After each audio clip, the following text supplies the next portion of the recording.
जहानाबाद अरवल मोड़ से हॉस्पिटल मोड़ तक भूमियार ब्राह्मण सामाजिक फ्रंट ने कैंडल मार्च निकाला। पप्पू देव की पुलिस हिरासत में की गई हत्या के विरोध में भूमियार ब्राह्मण सामाजिक फ्रंट ने कैंडल मार्च निकाला था। पुलिस द्वारा पप्पू देव की कथित हत्या की न्यायिक जांच हो, दोषी पुलिसकर्मियों को सख्त सजा मिले, उक्त बातें हिंदुस्तानी अवाम मोर्चा के प्रवक्ता सह भूमियार ब्राह्मण सामाजिक फ्रंट के सचिव शिशिर कौंडिल ने कही। वहीं इस मौके पर समाजसेवी प्रहलाद भारद्वाज, लोजपा की महिला विंग की राष्ट्रीय उपाध्यक्ष इंदु कश्यप सहित सुनील कुमार, योगेंद्र कुमार, शिव कुमार, सन्नी कुमार, गोपाल कुमार, रमेश कुमार सहित सैकड़ों लोग शामिल थे।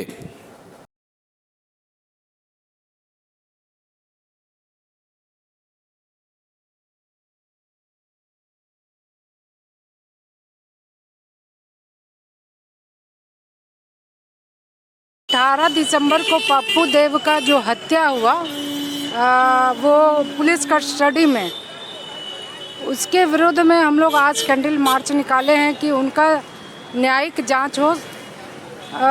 जिस तरह से पप्पू देव को हार्ट अटैक घोषित किया गया, वहाँ का एक लड़का था रजनीश, उसका हम इंटरव्यू देख रहे थे।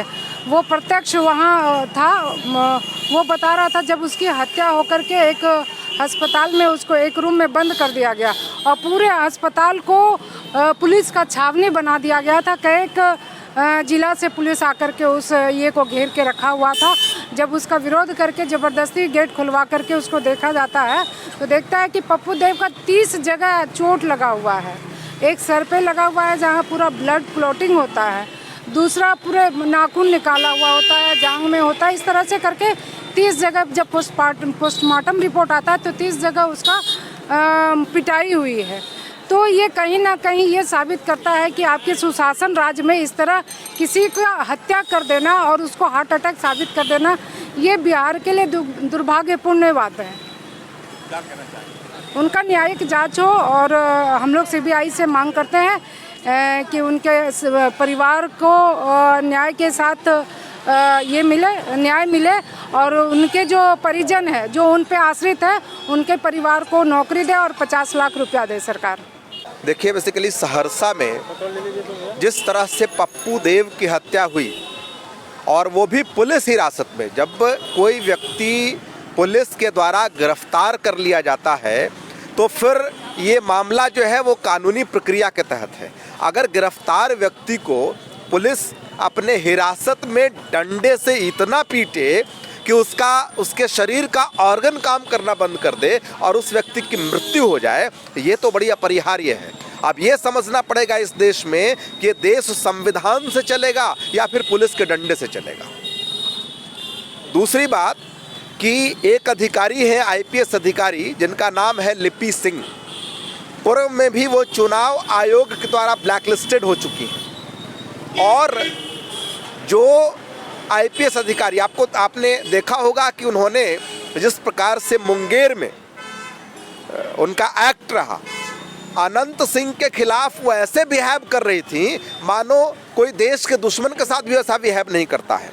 अभी वही सहरसा में है और उनके नेतृत्व में वहाँ की पुलिस ने इस तरह का घिनौना करतूत जो किया है, ये समझ में बात नहीं आती है कि आखिर लिपि सिंह को इतना एक खास वर्ग के प्रति क्या पूर्वाग्रह है, क्यों इस तरह का एक्ट करती हैं, उससे मतलब एक खास वर्ग से उनको परेशानी क्या है। और सरकार की बात भी मैं करूं अगर, तो जो चुनाव आयोग से ब्लैकलिस्टेड हो चुका हुआ अधिकारी, उसको फिर से जिले का प्रभार देना, ये थोड़ा सा जो है वो समझ से परे नज़र आता है। और मुझे तो ये लगता है कि लिपि सिंह एक साजिश के तहत सरकार को बदनाम करने की कोशिश कर रही है। इसीलिए हम लोग जो भूमियार ब्राह्मण सामाजिक फ्रंट के बैनर तले ये कैंडल मार्च निकाला गया और हम लोग डिमांड करते हैं कि पप्पू देव की जो पुलिसिया कार्रवाई में हत्या हुई है,